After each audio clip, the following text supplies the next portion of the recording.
I mean, I simply cannot take it anymore. Here we go. No, seriously, my spirit is entirely exhausted. My nervous system is, like, completely shot right now. Yeah, I'm sure it is. I am officially demanding a designated driver for the emotional whiplash I just experienced on my television screen. Like, we're out here dodging Tupperware thieves at the dental clinic, right? Oh. That is absolutely nothing, like, nothing compared to the literal nuclear warfare we just witnessed on part 2 of the Belle Collective reunion. I mean, I'm going to need an IG drip of pure, uncut sweet tea just to process Glenn's behavior on that couch. Oh my gosh, yes. Seriously, just hook it straight to my veins because my analytical brain is just, it's short-circuiting trying to compute the sheer terrifying audacity we just witnessed. It was so bad. The man walked out there looking like a mall cop trying to go undercover at a nightclub. Stop it! And he proceeded to lie with the finesse of, like, a toddler holding a permanent marker. It was absurd. It really was. But anyway, babes, welcome back. We love you. We see you. And honestly, between work, broken technology, and trying to become functioning adults, we're one minor inconvenience away from starring in our own Southern reality show. Which, frankly, would just be us aggressively sanitizing operatory rooms. Right. And, judging people's life choices over lunch. Exactly. But yes, Snark Squad, welcome back to your safe space. We have got our peach bourbon lemonade spritzes on deck. Heavily poured, I might add. Oh, absolutely heavily poured. Because tonight calls for high-voltage sweet tea energy with a very, very generous side of emotional damage.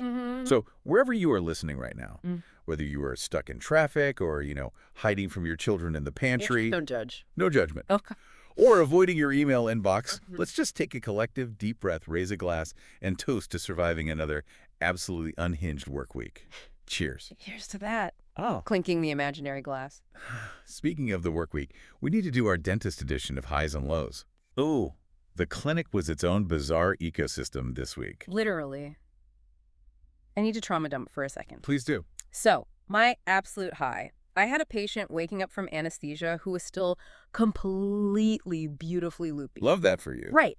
And I swear to you, she looked around at the blinding fluorescent lights of the dental chair, and she genuinely thought she was at a luxury day spa in Sedona. Oh, the post-anesthesia delusion. It's really one of the only pure things left in modern medicine. It is. What was her specific flavor of delusion? Well, she kept aggressively asking the dental hygienist to turn up the Enya. Right. We didn't even play Enya. We were playing Top 40 Pop, but she was like swaying her head. Wow. And then the crowning moment, she pointed at the little plastic suction tube, the one we used to clear out saliva. Oh, no. And she asked if it was her complimentary frozen margarita. Did she really? Yes. She kept trying to wrap her lips around it like a straw. That is incredible. I was crying laughing behind my surgical mask. I almost asked the front desk to craft a tiny little paper umbrella to stick in her mouth rinse cup. You should have. It was the hardest I have laughed in 6 months. What about you? Well, see, my high is equally absurd, but it involved the staff, not the patients. Oh. Break room drama. Exactly. We had a full-blown reality TV-level dispute in our break room over a stolen piece of Tupperware. Shut up. Like a real fight. I am not talking about casual, hey, did someone grab my container? I am talking about formal accusations. Oh, my God. Alliances were forming among the dental assistants. One of the hygienists literally slammed her hand on the laminate table and shouted, I know my lid, Brenda. That is cornflower blue, not robin's egg. Yeah, Brenda. Yes. I just sat in the corner eating my sad little kale salad, taking meticulous mental notes. I absolutely reject the premise that you just sat there quietly. I did. You definitely instigated. You probably leaned over and whispered to Brenda that the other hygienist had been eyeing her lunch since Tuesday. I am an observer of chaos, not a creator of it.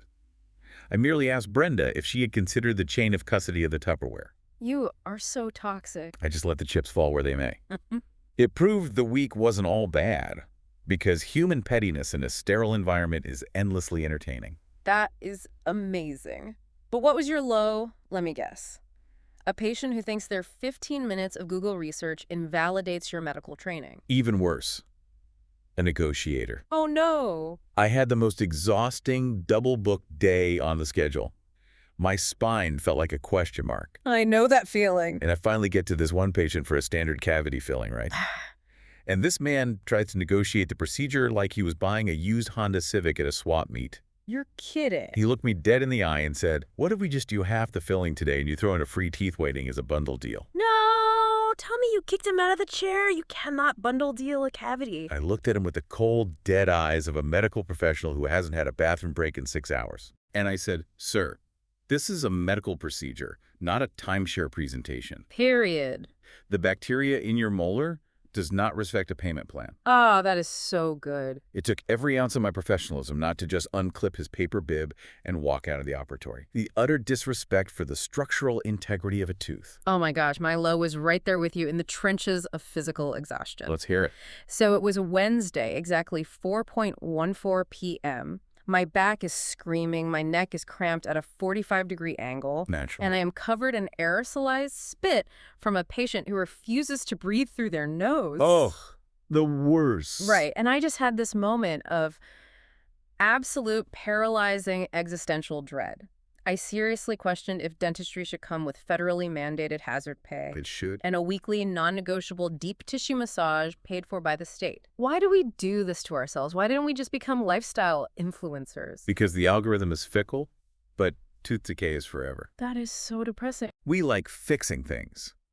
Even though dental offices somehow contain more unhinged, deeply rooted psychological drama than a full cast of reality TV stars. Truth. The clinic is just a microcosm of the human condition. Exactly. But listen, before we get into the absolute mess of Jackson, Mississippi, we need to make sure our Snark squad is spiritually protected and energetically prepared for the weekend. They need guidance. Yes. It is time for your weekend horoscopes for all 12 signs. Listen up, babes, because the stars are being incredibly petty this week. Oh, they always are. I will kick us off with the fire signs. Aries. Listen to me very carefully. Pay attention, Aries. Your weekend vibe is chaotic neutral, leaning toward active sabotage. Yeah. Love prediction. Leave that toxic text on read. Ooh. You know exactly which text I'm talking about. They don't deserve the kinetic energy required by your thumbs to type a response. Preach. Friendship warning. Do not, under any circumstances, let your bestie cut their own bangs tonight after 2 glasses of Pinot Grigio. Hide the kitchen shears. Literally hide them. Lucky snack. Spicy nacho Doritos. And the one thing you need to stop overthinking immediately. Stop overthinking your outfit for Target. Yes. The fluorescent lighting in the home goods aisle is terrible anyway. You are going to look washed out regardless. Just wear the gray sweatpants and embrace the goblin energy. I love goblin energy for Aries. Okay, Taurus, my stubborn earth angels. Let's hear it for the bulls. Your vibe this weekend is aggressively cozy. I am talking blanket fort, do not disturb mode activated. Standard Taurus behavior. Exactly. Love prediction. Someone from your past is going to double tap an old photo from 2021 on Instagram at 11:30 p.m. Don't do it. It is a trap. Do not engage. Do not send a question mark. Friendship warning.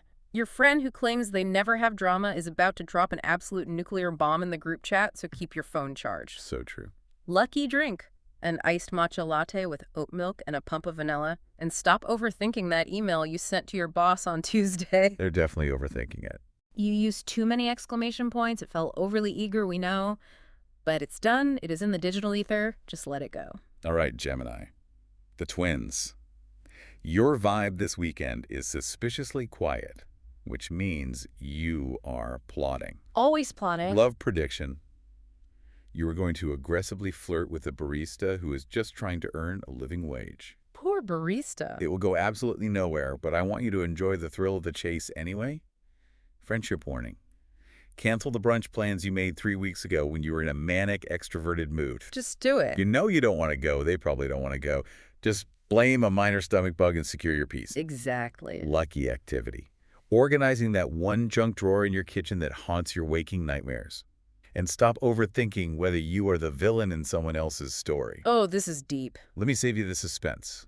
You probably are. Just own it and moisturize. That is a read. Okay, Cancer. My emotional sponges, your vibe this weekend is emotionally expensive. Expensive is the right word. You are feeling everything at maximum volume. Love prediction. A grand romantic gesture is coming your way, but you need to lower your expectations because it might literally just be your partner remembering to buy the good 3-ply toilet paper. A win is a win. Celebrate the small wins. Friendship warning. Do not absorb your friend's bad mood. When they start trauma dumping about their awful date, put up a psychic energetic shield. You are not a licensed therapist. Right. Lucky snack. warm, slightly underbaked chocolate chip cookies.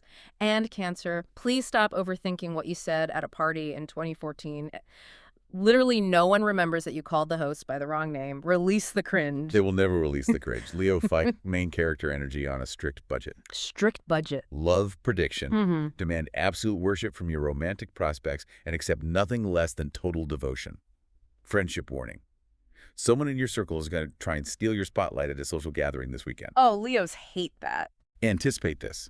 Counteract it by bringing the extra sparkly lip gloss and talking slightly louder than them. It is a dominance play. I'm taking notes. Lucky drink. Oh. Bottomless mimosas, heavy on the champagne, light on the orange juice. And stop overthinking if your Instagram caption is too long or too earnest. They should be paying a subscription fee to read your words anyway. Wow, yes. Virgo. Meticulous planners. Your vibe is spreadsheet chic. You are making lists of your lists. Exhausting. Love prediction. You will find a glaring, fatal flaw in someone you find highly attractive. Maybe they chew with their mouth open, or maybe they don't know the difference between there and there. That's a deal breaker. Try to ignore it for at least 48 hours. Friendship warning. Stop trying to project manage your friends' lives. Let them make their own messy, avoidable mistakes. You cannot fix their credit score for them. Let them ruin their own lives. Lucky activity. Color coordinating your closet by season and hue. And stop overthinking the exact trajectory of your 5-year plan. The universe is going to change it tomorrow anyway, so just enjoy your Saturday. Libra. Vibe. Aesthetically pleasing indecision. You look gorgeous, but you cannot make a choice to save your life. So true for Libras. Love prediction. Yeah. You will be attracted to 2 massive walking red flags simultaneously this weekend. I am advising you to choose neither, but I know you will pick the one with the better jawline. They always do. Friendship warning. Stop being the permanent peacemaker in your friend group. When 2 of your friends start arguing, step back, take a sip of your drink, and let them fight. It is character building. Let them fight. Lucky snack. A perfectly arranged, highly pretentious charcuterie board. Stop overthinking which filter to use on your selfie. You look phenomenal in Clarendon. The contrast works for your bone structure. Just post a picture and collect your likes. Okay, Scorpio. My mysterious schemers. Your vibe is intense plotting in dimly lit rooms. Dark energy. Love prediction. You are going to make eye contact across a crowded room, and it is going to feel like a direct threat, but in a highly sexual way. Lean into the danger. Friendship warning. Someone in your inner circle is keeping a secret from you. You, being a Scorpio, already know exactly what it is. Do not confront them. Just wait in the shadows for them to confess. It is so much more satisfying. It really is. Lucky drink. A bone-dry martini with 3 olives. And stop overthinking whether you should seek revenge on that person who wronged you 6 months ago. Just living a fabulous, unbothered life annoys them significantly more than slashed tires. Barely. Sagittarius. Vibe. Fleeing the scene of the crime. You are restless and ready to bolt. Runaway bride energy. Love prediction. You will catch feelings on a road trip or a transit commute. Proceed with extreme caution. Transit crushes are notoriously unreliable. Very unreliable. Friendship warning. Your signature blunt honesty is going to deeply hurt a sensitive feeling today. Maybe run your thoughts through an internal filter and dial the absolute truth back by about 10%. Please dial it back. Lucky activity. Aggressively looking up flights to Lisbon that you absolutely cannot afford, and stop overthinking the logistics of how you're going to pay your credit card bill. You always figure it out at the 11th hour. Really do. Capricorn. Vibe. CEO off duty, but still checking Slack. That sounds miserable. Love prediction. If you want intimacy this weekend, you need to physically schedule it in your planner. Send a calendar invite. It is the only way it is happening between your errands. Calendar invites for romance. Very Capricorn. Friendship warning. Do not, I repeat, do not loan money to that one friend this weekend. You know exactly who I am talking about. You will never see that $40 again. Never. Lucky snack. An artisanal, overpriced protein bar that tastes vaguely like chalk but has great macros. And stop overthinking whether you are doing enough with your life. You're actually doing it entirely too much. Go take a nap. Aquarius. Vibe. Alien observer taking notes on human behavior. Love prediction. You will deeply bond with someone over a shared, passionate hatred of a highly niche pop culture moment. Hate is a powerful unifier. It brings people together. Friendship warning. Your friends genuinely think you are ghosting them because you haven't replied in 4 days. You don't have to have a full conversation. Just send a mildly funny meme to the group chat to prove you still have a pulse. Just a meme. Lucky drink. Something weird, fermented, and involving kombucha. And stop overthinking the existential dread of modern society. The collapse of civilization is out of your control, so just focus on your hibernation. Sound advice. And finally, my sweet Pisces vibe, wandering through a continuous daydream. And the clangs. Love prediction. Huh. You are going to romantically obsess over a completely mundane interaction. The cashier at the grocery store will hand you your receipt, your fingers will brush, and you will plan a wedding in your head. Typical. Enjoy the fantasy, but do not buy a dress. Friendship warning, protect your energetic peace. Someone in your life is preparing to massively trauma dump on you this Sunday. Set a boundary. Good luck with that. Lucky activity. Yeah. Taking a 3-hour bath with an exorbitant amount of Epsom salts, and stop overthinking the tone of a period at the end of a text message. When they said, okay, period, it didn't mean they hate you. It's just punctuation, I promise. There you go, Snark Squad.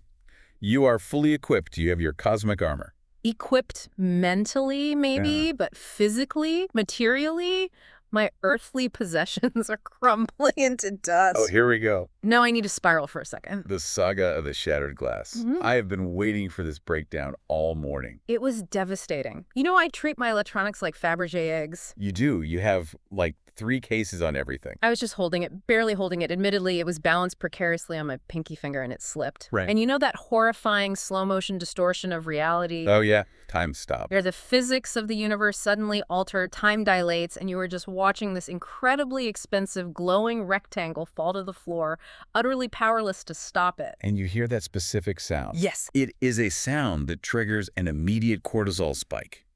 That sharp, sickening, hollow smack of glass making contact with ceramic tile. It haunts my dreams. It's the audible sound of $800 instantly evaporating from your net worth. Exactly.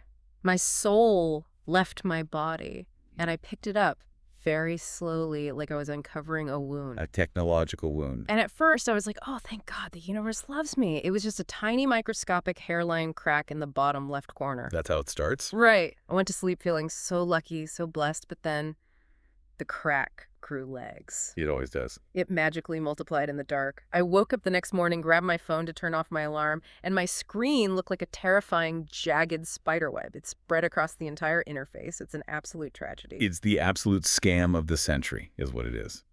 I reject your premise that the universe betrayed you. Apple betrayed you. They really did. We pay the equivalent of a small European vacation for these devices. Yeah. They house our bank accounts, our deepest secrets, our memories, our ability to navigate the physical globe. Everything. And yet, they are manufactured with the structural integrity of a delicate pastry. A pastry, yes. They shatter after a 2-foot drop onto a plush carpet. Meanwhile, I have a red plastic solo cup from a college frat party in 2012 sitting in my garage that has survived multiple moves and could probably withstand a localized nuclear blast. It's so true. The fragility of modern technology is an economic entrapment scheme. It is. And it forces you to go through the emotional stages of phone damage. I went through all of them in 24 hours. Let's hear the stages. First, denial. It's not that bad. I can still read most of my texts if I squint and tilt it at a 45-degree angle. Right. Then bargaining. If I just don't drop it again, if I treat it perfectly, maybe the glass will just hold together. Delusional. Then intense frustration when the tiny shards of glass literally start exfoliating your thumb every time you scroll Instagram. The thumb exfoliation is real. And finally, the ultimate stage of delusion, slapping a cute little glittery Sanrio sticker directly over the worst part of the structural damage, putting it in a bulky case, and pretending your life is completely together. Ah, yes, the structural sticker. The structural sticker. A classic coping mechanism for a crumbling foundation. Kind of like a metaphor for several marriages we're about to discuss on this recap. Exactly. Babes, at this point, our iPhones are surviving purely on prayers and screen protectors. And stickers. And stickers. But babes, enough about our dental exhaustion, weekend horoscopes, and our latest expensive phone tragedy. Let's head to Belle Collective, where the businesses are booming, the friendships are wobbling, and somebody is absolutely about to bring Southern shade to a whole new level. The transition from shattered screens to shattered lives. Yeah. Seamless. I try.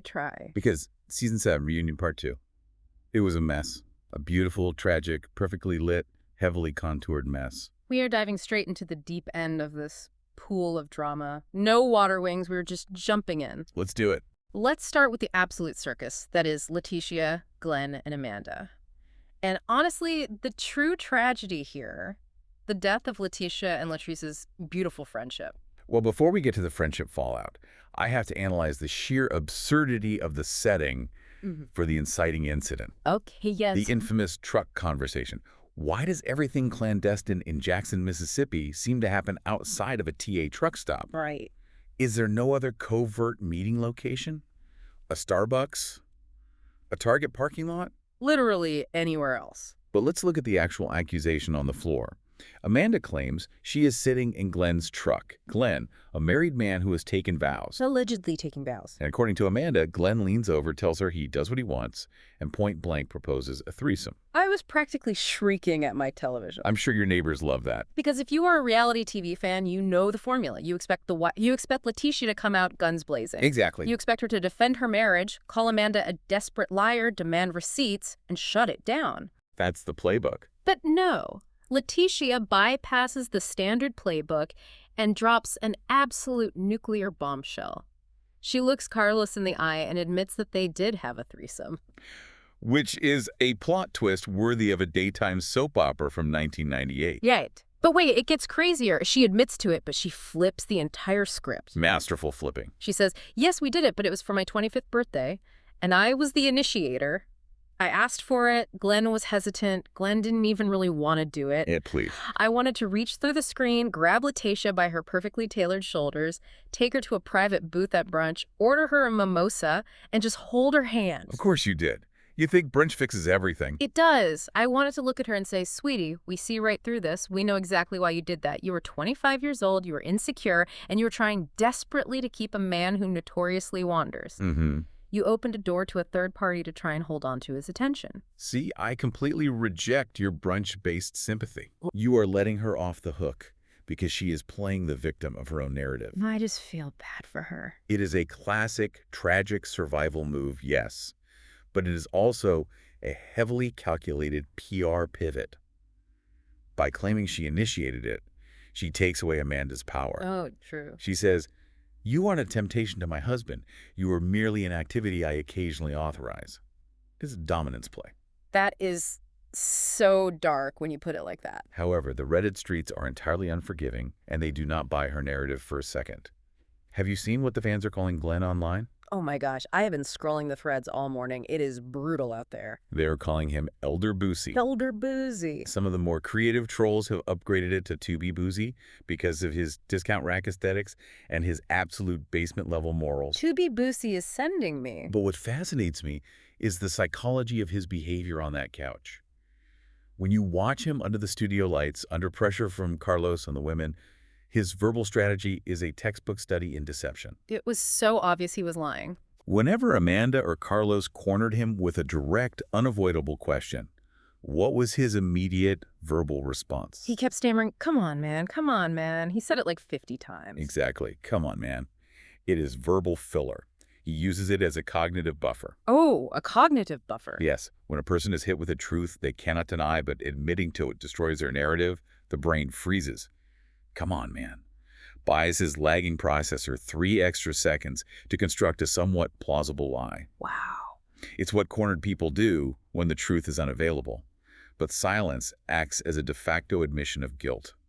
To Be Boozy was fighting for his absolute life on that couch, but his defense strategy was structurally unsound. His defense strategy was basically just wearing fake designer sunglasses indoors and hoping nobody noticed him sweating. Pretty much. It was so bad.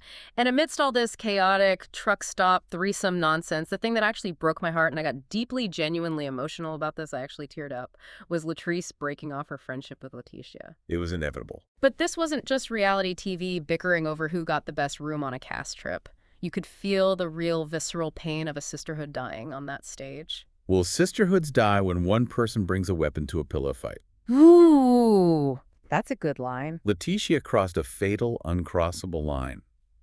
Let's trace the pathology of this fallout because it proves my long-standing theory about these shows. The group project theory. Yes. Lateshia's husband gets caught slipping. He is embarrassed on national television. Does Lateshia turn to Glenn and hold him accountable for humiliating her? No. No. She deflects the shame outward. She accuses her closest ally, Latrice, of maliciously setting up the Amanda and Glenn truck moment, specifically to embarrass Lateshia on camera for a storyline. Which is an insane accusation. If you watch the footage, Latrice is the one who actively told Amanda to get out of the truck. Precisely. Latrice saw the danger, she knew Lateshia would be deeply hurt, and she tried to intervene. Latrice was trying to protect her friend's marriage. But Lateshia cannot face the devastating reality that her husband is the architect of her misery. Right, so she decides it is easier to scapegoat her best friend. And then the ultimate betrayal, the final nail in the coffin of this friendship. The receipts. Yes. Latrice pulls out the receipts and reveals that Lateshia is a compulsive liar who actually tried to secretly contact one of Latrice's employees behind her back to dig up dirt. And there it is. That is the nuclear option. Why would she do that? The minute you take your personal emotional conflict and you weaponize it against someone's livelihood and business infrastructure, the rules of engagement change. You are no longer a friend navigating a misunderstanding. You have declared yourself an active adversary. I am still angry about it. I just kept yelling at my TV. If Lateshia had just picked up the phone, called Latrice, sat down over a plate of chicken and waffles, and just been vulnerable. Waffles don't cure betrayal. If she had just said, Latrice, I am embarrassed, my husband is humiliating me on a public platform, my ego is bruised, and I feel entirely vulnerable, they could have solved this. You're projecting logic onto an illogical situation. But Latrice has a huge heart. Latrice would have hugged her, they would have cried, and they would have formed an alliance against the men. An alliance? But Lateshia chose toxic, blind loyalty to a man who, let's look at the historical data, once left her stranded with less than $4 in her bank account when she tried to escape the marriage. $4. Listen to me. You cannot fix a to-be boozy with a mimosa and a waffle. I can try. Your brunch-based conflict resolution model does not work on people who lack fundamental self-awareness. This is what I always say, and this reunion proves it. Luxury friend groups on television always, inevitably fall apart when the husbands are messy. It's always the husbands. It is the exact same dynamic as a group project in a college sociology class. You have a great, highly competent team of women trying to build a brand, and then one person's husband is the completely useless group project partner who does zero work. Doesn't even read the group chat. Refuses to read the syllabus, creates massive structural chaos, and brings everyone's final grade down to a D-. Glenn is the D-. Glenn is the rusty anchor, sinking Lateshia's friendships. And Lateshia, in her infinite delusion, has decided to tightly hug the anchor and drown with him, rather than simply cutting the rope. That group project analogy is terrifyingly accurate. She is doing all the heavy lifting while he scribbles his name on the final presentation. It is so deeply frustrating to watch. It is. Which perfectly transitions us because that kind of financial inequity is exactly what she is trying to fix into the next major topic. Let's talk about postnups, general contractors, and surprise spin-offs. The business moves. Because while her emotional support system is crumbling, Lateshia is ruthlessly trying to secure her financial bags. Or at least she is trying to get Glenn to sign a legally binding piece of paper that secures her bag. The elusive postnuptial agreement. Right. Carlos brings it up. He looks at Glenn and asks point blank if he has finally signed the postnup to protect Lateshia's growing assets. And what does Glenn say? Glenn, sitting there dripping in faux Versace shades and a shockingly fresh, aggressively dark bygone beard dye that looked like it was painted on with a Sharpie in the green room. It was jarring. He leans back, smirks, and says he'll sign it when he gets the time. I nearly threw my legal pad at the television screen.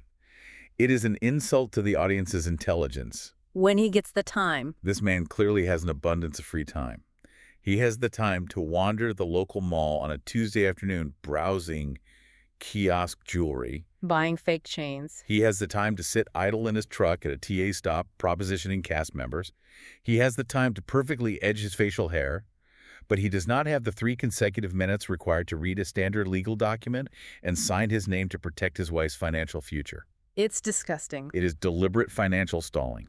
He knows exactly what he is doing. He is holding her assets hostage. Yep. And then she tries to utilize a reverse victim narrative. Huh. He looks at Carlos and says, well, if the shoe was on the other foot, she'd be mad if I asked for a postnup. The audacity. It is manipulative gaslighting nonsense.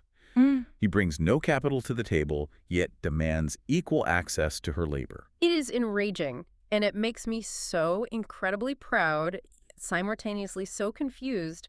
by Letitia's next career move. The general contractor era. Amidst all this marital instability, she announces she's officially becoming a licensed general contractor. I mean, good for her. We have watched this woman pivot so many times. So many times. We've seen her host the failed empowerment brunches. We've seen the era of the affirmation plates. The affirmation plates. We lived through the bail bondsman era, the local talk show host phase. And now she is putting on a hard hat and pouring concrete. A true Renaissance woman. Fans online are totally comparing her to Tisha Scott from Love and Marriage Huntsville, and I completely see the vision. Get that generational wealth. Build the houses. It is certainly a pivot. It requires a tremendous amount of capital and regulatory oversight, but I respect the ambition. You actually gave her a compliment. Temporarily. Huh. However, the true masterpiece of Letitia's reunion performance was not the contractor announcement. That was just the appetizer. The main course was the final reveal. Oh my gosh, yes. The ultimate boss move, the Belle Collective Birmingham spin-off announcement. I have to tip my hat to her. I really do. I despise her interpersonal tactics, but from a purely corporate standpoint, it was Machiavellian brilliance. Break it down. Think about the pacing of that reunion. She spent the entire day getting battered from every side. Amanda was accusing her husband of infidelity. Right. Latrice was systematically exposing her as a liar. Her husband was embarrassing her by refusing to sign legal documents. Shambles. Amanda even tried to deliver a fatal blow by claiming Letitia was irrelevant and just using Amanda for TV time. And how does Letitia respond to hours of concentrated fire? She drops the bomb. She doesn't cry. She doesn't scream. She waits for the absolute perfect quiet moment, and she drops the hammer. I am expanding this franchise. I am taking the Belle Collective to Birmingham. The gasp I let out. I am the foundational pillar of this network strategy. This plush couch you are all sitting on, this platform that pays your bills. It exists because of me. It completely silenced the room. It sucked the oxygen right out of the studio. Entirely. It silenced the haters instantly. It was like she looked down from a balcony and said, "You peasants can fight over the crumbs of this petty truck stop drama, but I own the entire bakery." I literally got chills on my arms. You have to respect the deployment of power. It is asserting absolute, unadulterated dominance over your coworkers. Yep. She leveraged a reunion space typically designed for emotional resolution to remind everyone of the corporate hierarchy. You can come for my husband's morals, but you work in my house, and I am opening a second location. Diabolical. Cold-blooded and highly effective. Okay, we need to take a massive breath, sip our drinks, and shift gears. Because the temperature on this stage went from icy corporate warfare to absolute scorch-the-earth, mother-in-law nuclear warfare. Oh, this was dark. We have to talk about Carrie, Matt, Marlene, and Eleanor. This was, without a hint of exaggeration, the most viscerally uncomfortable, psychologically dense family feud I have ever witnessed on reality television. Really? The most. Yes. It felt like we were watching a private family therapy session that had gone horribly, irreversibly wrong. It was so deeply cringy. You set the scene. You have Marlene, Matt's mom, sitting there on the side couch. Her makeup is done in a style that the Twitter fans are universally calling casket sharp. Casket sharp. The internet is undefeated. Which is so deeply, inherently Southern and so ruthlessly shady. She is just sitting there, arms crossed, staring daggers at her daughter-in-law. And on the opposing side, you have Eleanor, Carrie's mom, who is physically vibrating with protective rage, ready to go to war for her child. Let's clinically break down the accusations Marlene is throwing out, because the logic here is fascinatingly flawed. Okay, lay it out. It is a study in maternal delusion. Marlene explicitly states on camera that she did not like Carrie's for Matt from the very beginning. And what is her stated rationale? The age thing. Because Carrie is older than Matt. Therefore, she ran him down, trapped him, and single-handedly ruined his promising baseball career. And I am screaming at the television, by one single year, she is older by 1 year. Right. Marlene is sitting there acting like Carrie is some geriatric cradle robber who preyed on an infant. It is a 365-day difference. It's completely irrational. And the baseball career accusation. Carrie was forced to clap back and state the actual documented medical facts on a reunion stage. Matt had a torn labrum. An injury. His shoulder physically gave out, his tendons snapped. Carrie didn't sneak into his room and sever his rotator cuff with a scalpel. Biology did. Exactly. And Carrie actually used her business acumen to push him toward the business side of baseball scouting and agency work, where the real, sustainable, long-term money is. She saved his career. She didn't ruin it. The fact that a mother-in-law is actively weaponizing a literal documented sports injury to blame her daughter-in-law for a failed athletic dream is staggering. It's sick. It is a masterclass in psychological projection. Marlene cannot accept that her son's physical body failed him, so she requires a tangible villain. Carrie is the scapegoat for Marlene's disappointed ambitions. Oh, poor Carrie. But then, right when Marlene thinks she has the upper hand, Eleanor enters the chat. Oh, I was cheering for Eleanor. I was on my feet in my living room. She did not come to play. Eleanor completely systematically read Marlene to filth. She didn't yell. She just delivered facts. The best kind of shade. She called Marlene a busybody who is constantly meddling in Matt and Carrie's marriage, constantly offering unsolicited critiques. But, and this was the absolute kill shot, the sniper round, Eleanor points out that Marlene never actually visits her grandkids in Biloxi. Oh. She just sits miles away, casting judgment, starting fires, and refusing to actually participate in the family she claims to care so much about. It was surgically precise shade from Eleanor. It exposed the hypocrisy of Marlene's entire platform. But listen to me. We cannot talk about this dynamic. We cannot analyze these two matriarchs going to war without addressing the massive, silent, utterly useless elephant sitting right in the middle of the couch. Matt. Matt. Oh my gosh, do not get me started on Matt. My blood pressure is rising just hearing his name. Matt was functioning as a human paperweight. Literally. A decorative piece of furniture. Why is this grown man sitting there, utterly mute, while the woman he actively chose to marry, the mother of his children, is being verbally dragged and professionally insulted by the woman who birthed him? It's cowardice. Carlos had to practically pry a response out of his mouth with a crowbar. And what was Matt's pathetic defense when he was finally forced to speak? It was so weak. The relationship paradigm is complicated. I have an obligation to my wife, but I have an obligation to my mother. I'm in the middle. No. I reject that entirely. As you should. You are not in the middle. You are a married man. The biblical and societal rule is you leave and cleave. Cleave, exactly. When you put a ring on a woman's finger, she becomes your primary family unit. Your mother becomes extended family. It made me so fiercely angry for Carrie. You could see it wearing on her. You could physically see the emotional toll it was taking on her to sit there and realize her husband would rather let her bleed out on stage than mildly inconvenience his mother. And it culminated in that devastating moment where Carrie tearfully announces the closure of her mobile location of the Brick and Spoon restaurant. Which is a massive, catastrophic business casualty. Yeah. She seen it on camera. It was a several $100,000 business venture that was actively bleeding on capital. And she broke down crying, not just because of the lost money, but because during that incredibly stressful, terrifying financial crisis, she felt utterly unsupported by Matt. And she felt constantly, ruthlessly judged by Marlene, who was probably whispering in Matt's ear about how Carrie was failing. I just felt the heavy, suffocating weight of being a woman trying to build an empire, trying to create generational wealth, while your husband won't even defend you from his mother's petty, jealous critiques. It's exhausting. I just wanted to pull Carrie out of that studio, pour her a giant cocktail, and tell her she deserves a partner who goes to bat for her. It's a tragic reality, and it highlights a very specific pathology within Southern culture. We have this thick, glossy veneer of Southern elegance. Monograms. The big hats, the perfect manners, the polite smiles at church, the monograms. But so often, that elegance is just a meticulously maintained, heavily funded cover for deeply toxic, enmeshed patriarchal family dynamics. That is so true. There is a specific type of boy mom in the South who views her son's wife not as an addition to the family, but as a rival for resources and affection. A rival, yes. Matt's silence is not neutrality. His silence is a symptom of a much deeper systemic dysfunction in that family. He's been trained since birth to manage his mother's emotions at the expense of his own boundaries. It is so dark and so deeply sad. Okay, I need a palate cleanser. Please. Let's shake off that heavy, oppressive family trauma and shift to a segment that gave us some bizarre, highly chaotic, almost comedic relief. Let's talk about Tambra, DeMann, and the Juice Man interrogation. Ah, yes, the rumor mill segment. Let us set the stage.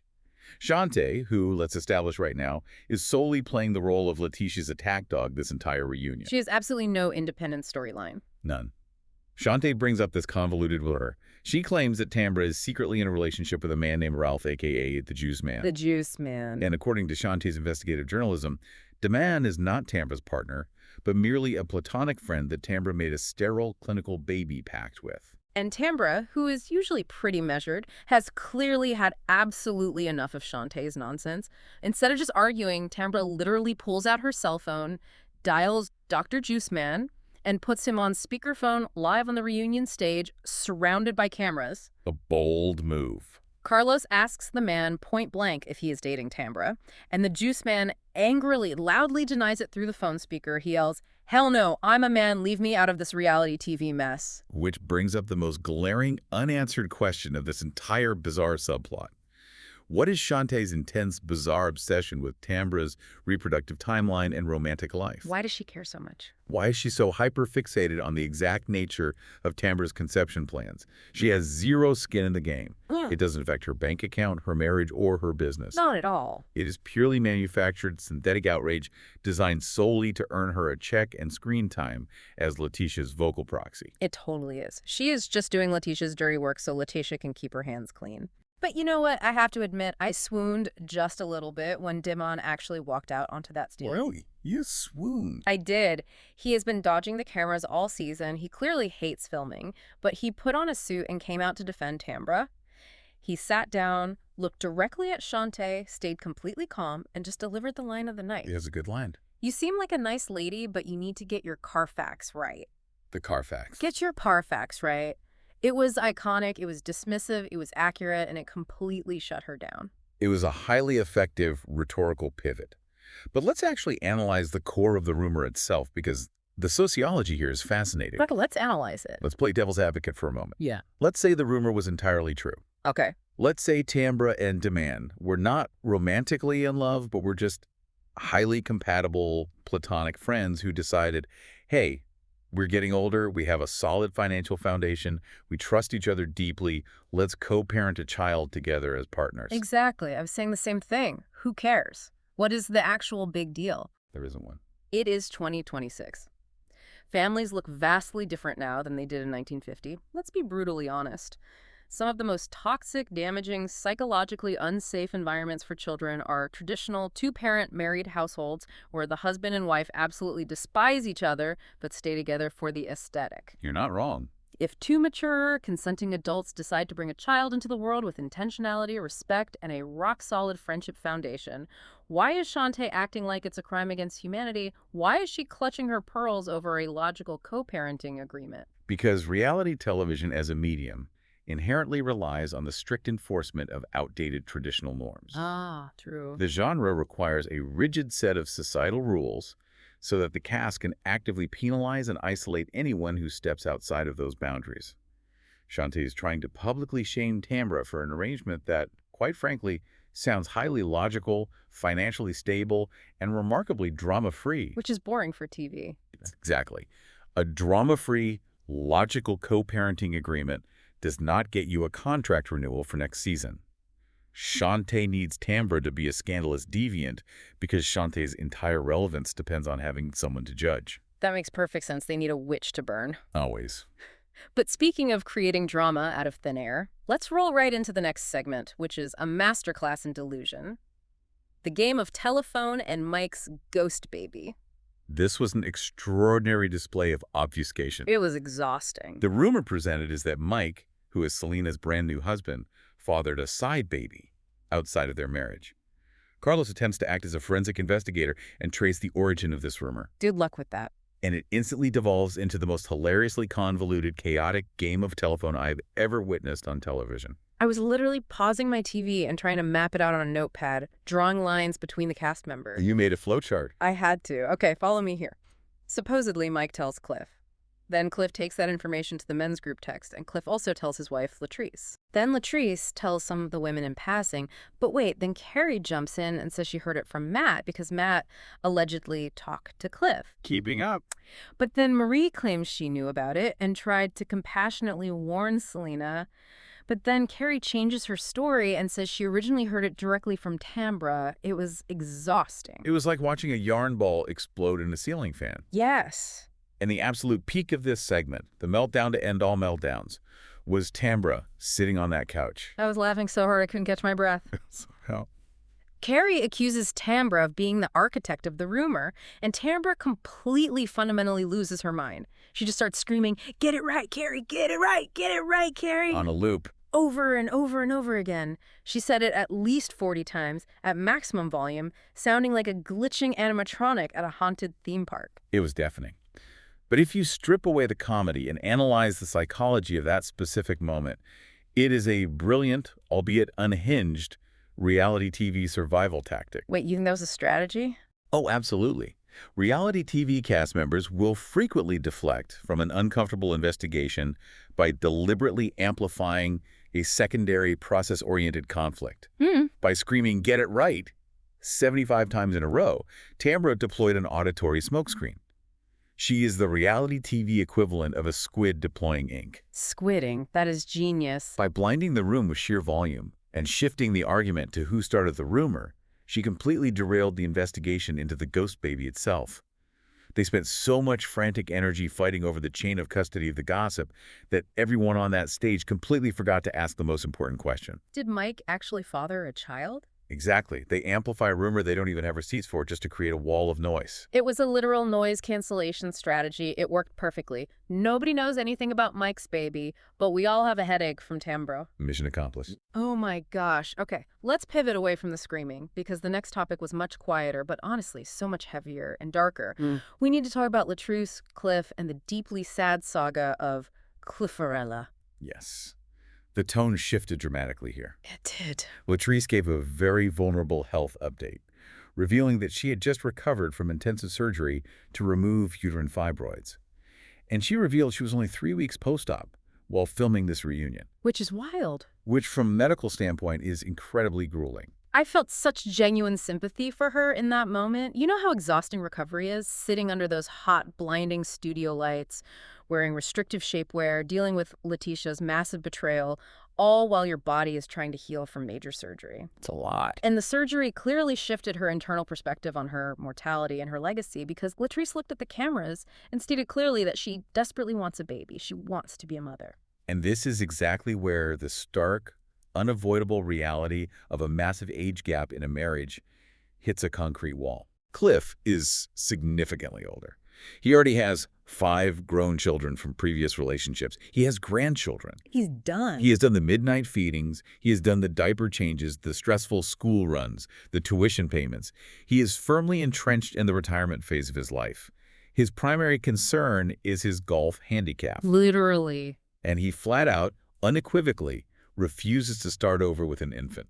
I mean, the boundary is fine, but the way he spoke to her, it was so cold. It lacked any basic empathy for the woman he claims to love. Too brutal. He looked over at Latrice, sneered, and said, "I'm raising you, and now I gotta raise a baby." I audibly gasped in my living room. I read him to absolute filth to my empty house for that comment. It is patronizing, it is deeply demeaning, and it reveals exactly how he views the structural power dynamic of their marriage. Exactly. He does not view Latrice as a fully autonomous equal partner. He views her as a financial dependent. He views her as a highly expensive ward that he manages. It's so gross. It made my skin crawl. And then Carlos, trying to do his job as a host, attempts to mediate a compromise, right? She tried. Carlos says, "Listen, Cliff, you guys are a wealthy couple. You have disposable income. If you don't want to change diapers, you can hire a night nurse. You can get a full-time nanny. You could pay for the help so Latrice can have this experience." What does Cliff say? Cliff shoots back without missing a beat. "You go pay for a baby. You can buy a woman." And there it is. The mask slips completely off and shatters on the floor. Charts everywhere. You can buy a woman. In 5 words, he equates his marriage and partnership to a transactional, depreciating asset purchase. He views women as commodities that can be bought, managed, and discarded if they require too much maintenance. It really made me step back and wonder, can this marriage survive this fundamental fracture? I don't see how. Latrice had a major health scare. She looked at her life and realized she wants to leave a legacy. She wants a piece of herself. She wants her dream child, Cliffarella. And Cliff wants to golf and be a grandpa. When one person wants a newborn and the other wants to retire, how do you possibly compromise on a human life? You don't. I reject the premise that compromise is possible here. It's impossible. You cannot negotiate a human being. Yeah. Cliff wants to play golf. Latrice wants to buy strollers. That isn't a disagreement over paint colors. That is a fundamentally incompatible real estate closing. It is an existential impasse. Wow. That's heavy. And, frankly, if Cliff's attitude remains rooted in, I bought you, so you abide by my timeline, Latrice is going to have to make a very hard, devastating choice. She has to decide what she values more, the luxurious funded lifestyle Cliff currently provides, or the motherhood she so deeply biologically desires. She cannot have both with this man. It's a sad, sobering reality to watch unfold on TV. And speaking of sad realities, that brings us to our final recap section. The grand finale of the reunion, Dr. Marie's tears, and the fake followers. This felt like a classic, coordinated reality TV pile-on. It was highly orchestrated. The Mean Girls team up. The ladies unite to accuse Marie of buying fake followers on social media in order to artificially inflate her business influence and scam brands. And Marie, who usually holds her own, who usually has a very sharp comeback, actually cracks under the pressure. She breaks down into genuine tears on the stage. It was genuinely hard to watch because you could tell it wasn't just about the Instagram followers. No, it never is. It was about the deep, bone-weary exhaustion of constantly defending her legitimacy to a group of women who are determined to misunderstand her. Exactly. You have to look at the mechanics of why they chose this specific attack. Reality TV contracts incentivize cast members to tear down each other's real-world livelihoods to secure screen time. Gotta get that check. By attacking her follower account, they aren't just insulting her popularity, they are attempting to delegitimize her brand equity. Which is why her final resolution on the couch made total strategic sense. Right. She announces she is officially retiring after 20 years of working with Hamilton Davis to completely pivot her focus. She wants to pour her energy into her cosmetic line, Zuri Marie, and, more importantly, getting her real doctorate, not an honorary one, so they can never question her credentials again. Which is a brilliant, empowering pivot. Take your power back, Marie. Exactly. And to cap it all off, because Marie does not drink alcohol and several of the ladies on the couch are currently abstaining, they end the entire reunion not with champagne flutes, but with a toast of Dr. Marie Cola. Which, let the record show, looks suspiciously like off-brand Dr. Thunder poured into a fancy crystal glass. I was dying. Not Dr. Thunder. It was definitely Dr. Thunder. That is the ultimate budget soda shade to end a luxury reality television show. Pouring a 99-cent soda into a Waterford crystal glass is the perfect metaphor for this entire franchise. A fitting end to a deeply chaotic season. Completely fitting. All right, Snark Squad. Take a massive sip of your spritzes, because we're moving seamlessly into our debate portion of the show. We have to award our Bells of the Week, we have categories, and we have to fiercely defend our choices. No agreeing just to be polite. No. First up, episode MVP, who took the crown? There is only one acceptable, logically sound answer here, and I will die on this hill, defending it with my last breath. Oh, this should be good. The MVP is Lateshia. What? Hear me out. She took concentrated, heavy artillery fire from every single angle. Her husband's public infidelity, Amanda's direct accusations, Latrice's friendship-ending text message reveal. All you ruined her friendship. And instead of crumbling into dust, she orchestrated a ruthless boardroom coup on live television by announcing the Birmingham spinoff. She secured the bag, elevated her contract, and asserted absolute dominance over the women trying to take her down. Checkmate. No. Absolutely not. I completely reject that front. You cannot reward a woman with MVP status when she just actively nuked her real-life, ride-or-die friendship with Latrice over a man who won't even sign a postnup. Business is business. That's not a boss move. That's a tragedy masking as a business win. My MVP is Latrice.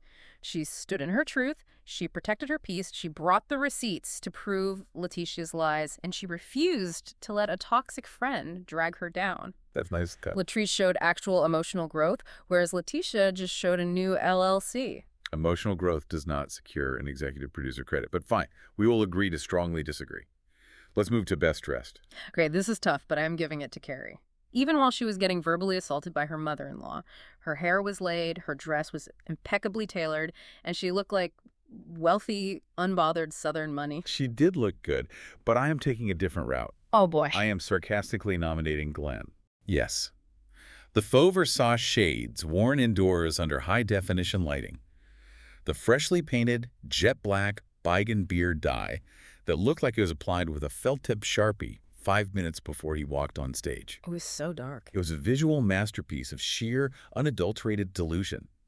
It belongs in a museum of modern art. He looked like an undercover cop from 2004. I love it. Okay, smartest business move of the season. This goes to Carrie, unequivocally, closing the Bleeding Brick and Spoon location in Mobile. That was hard to watch. Listen to me.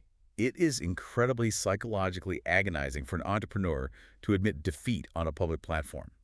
To swallow your pride, accept the loss of hundreds of thousands of dollars, and cut the cord in front of cameras takes immense fortitude. That's true. But knowing when to fold a bad hand is the fundamental difference between a temporary setback and absolute bankruptcy. It was painful, but it was the smartest, most mature thing she did all season. I actually agree with you on this one. The emotional maturity it took to make that brutal financial call while simultaneously dealing with Matt's passivity and Marlene's constant sniping, it is astounding. She protected her core assets. Exactly. Okay, funniest moment of the reunion. For me, it was Cliff telling Carlos that you can buy a woman. That wasn't funny. That was horrifying. Now, hear me out. It wasn't funny because it was a joke. It was funny because it was so jarring, so deeply offensive, and so utterly out of touch with modern human civilization that it crossed the line completely back into comedic absurdity. Okay, I see your point.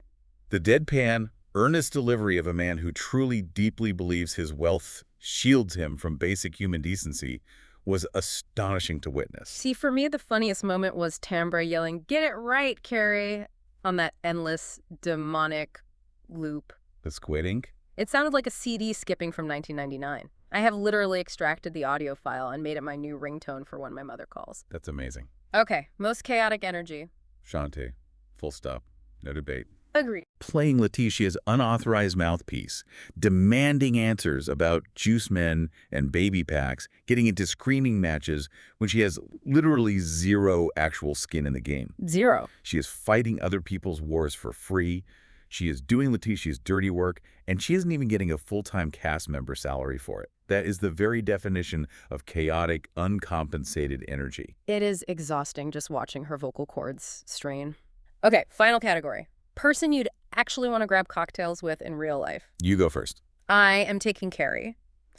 I want to take her to a dimly lit, highly exclusive speakeasy, order her the strongest, dirtiest martini on the menu, and just let her vent about Matt for 3 hours. That therapy session. Yes. I want to hype her up, tell her she's a brilliant boss, and scheme ways to set ironclad geographical boundaries with Marlene. That is very sweet, very empathetic, and very much your brand. Thank you. Who are you taking? But I'm taking Eleanor, Carrie's mom. Oh, my God. We're going to a dusty local dive bar in Biloxi. We are drinking cheap whiskey neat, and she's going to spill the real, unedited tea. Oh, the tea she has. Eleanor has the historical data on that entire family. She has the generational, deep-rooted shade, and she gives absolutely zero damns about protecting Matt's fragile ego. That is the conversation I want to be a part of. Oh, Eleanor would have you laughing until you cried into your whiskey. Okay, moving into our Southern Shade Scale. Let's rate them. We are rating specific, highly toxic moments from the reunion on our patented scale. Bless your heart, which is mild, polite but deadly, church lady level passive-aggressive, and finally, full Southern nuclear launch. Let's start with the truck stop defense. Lateshia confirming the threesome, but flipping it to say she initiated it for her 25th birthday because Glenn was hesitant. That is firmly polite but deadly. Agreed. She delivered it with a tight smile. She kept her posture perfect, but the underlying vicious message to Amanda was, you thought you had a bomb to destroy me, but I am the one who built the weapon, and I have the detonator. It was a deadly redirection of the narrative to strip Amanda of her power. Precisely. Next up, Marie getting exposed by the collective group of ladies for allegedly buying fake followers. Oh, that is absolutely textbook church lady level passive-aggressive. The worst kind. It's that sweet, smiling, oh, honey, we just noticed your engagement rate doesn't mathematically match your follower count. We are just praying for your algorithm to heal. Praying for the algorithm. It's tearing down someone's business and calling them a fraud under the transparent guise of accountability and concern. It is the digital equivalent of criticizing someone's dry potato salad at a church potluck while asking for the recipe. Yes. Perfect analogy. Finally, Marlene looking at the cameras and saying, Carrie ruined Matt's baseball career because she is older. Full Southern nuclear launch. DEFCON 1. DEFCON 1. Let me meticulously explain exactly why this is top-tier villainous shade. A mother-in-law weaponizing a torn labrum is spectacular, calculated cruelty. She is taking a biological medical misfortune, the physical breakdown of her son's tendons, and psychologically linking it to the woman he loves, simply because that woman was born 365 days before him. It's insane. It defies basic logic, it defies medical science, and it's designed purely to inflict maximum guilt on Carrie and sow division in the marriage. It is a nuclear strike aimed directly at the foundation of their home. It is terrifying behavior, and Matt just sitting there in the radioactive fallout zone doing nothing. Ugh. Typical Matt. Okay, let's play a game. Brunch table truth serum. If we could force the cast to answer one brutally honest question after two highly potent, truth-inducing mimosas, what would it be? I'll go first. Let's hear it.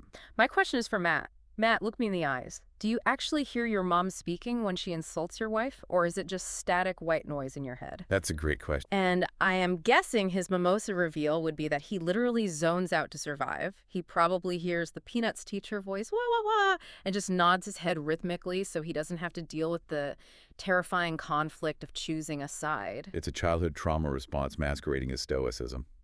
I love it. What's your question? My question is for Glenn.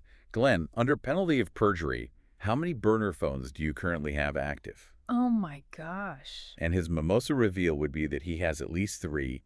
They're all duct taped under the passenger seat of his truck, color-coded by area code, and registered under the names of his distant cousins. Oh my gosh, yes. 2B Boozy definitely has a burner phone for his burner phone. He is living a double life on Metro PCS. All right, let's look to the future. Bold predictions for what is coming down the pipeline next season in Jackson. Let's start with a next major friendship fallout. Selena and Marie. Without a shadow of a doubt, the ghost baby rumor is a slow-acting poison, and it is going to rot their dynamic from the inside out. Yeah, that's a ticking time bomb. Selena is going to watch this footage back, and she is going to realize Marie wasn't warning her as a friend. She was actively planting a seed of doubt for a storyline. It's going to explode at a luncheon. I agree completely. Next prediction. The next big business success. I think we have to concede it will be Letitia's Birmingham expansion. Honestly, probably. She has the momentum. She clearly has the backing of Carlos King and the network. Yeah. And she operates entirely on spite, which, historically speaking, is a highly effective, renewable business fuel. It really is. Spite gets things built. Okay, who is secretly holding a grudge that will boil over next season? Who do you think? Latrice. She may play nice for the cameras next season to secure her check. She may smile at group events, but she is never, ever forgiving Letitia for the Amanda setup. Never. That cut too deep into her character. That is a permanent raised scar, and she is just waiting for the right moment to strike back. Let's do the ridiculous prediction. The one that sounds completely insane but feels entirely possible in this specific chaotic universe. Well, I have mine ready. Yeah. I predict Tambra and the Juice Man will start a podcast together. They will completely lean into the rumor, monetize the scandal, and do a weekly show dissecting relationships and fertility. It would get huge numbers, and Shantae would absolutely lose her mind over it. That is brilliant synergy. Right. What's yours? My ridiculous prediction is that Glenn, in a desperate attempt to prove he is useful and deserves access to the post-nup money, will accidentally become the foreman on one of Letitia's general contractor jobs in Birmingham. Oh, no. And he will cause a minor yet highly televised structural collapse because he was busy texting on his burner phone instead of checking the load-bearing walls. Stop it right now. That is so specific and so incredibly accurate. I can vividly see the scaffolding falling down around him while he says, "Come on, man." It is his destiny. Snark Squad, what a ride. We have laughed, we have yelled at our televisions, we have analyzed the structural integrity of both iPhones and Southern marriages. Now, we turn the attention back to you. We want to hear from you. Get in the comments, send us a direct message, or leave it in your review. What was the high and low of your work week? Did you have a Tupperware thief in your break room, or did you deal with a loopy day spa patient? Which weekend horoscope felt suspiciously, terrifyingly accurate for your life right now? And please, confess to us in the safe space of the comments, how many times have you had to look a friend dead in the eye and say, "It's just a small crack, it's fine," about a completely, fundamentally shattered phone screen that is actively cutting your fingers? Thank you, everyone, for spending an hour listening to us unpack this gorgeous Southern mess. Remind yourself to subscribe to the feed, leave us a 5-star review, because anything less is a hate crime, and share this recap with another reality TV-loving bestie in your life who needs a laugh. We love unpacking the madness with you every single week. So until next time, stay fabulous, stay resilient, and we'll see you on the Snark side. And remember, If your husband says he does what he wants in a truck stop parking lot, you don't need a postnup, you need a moving van.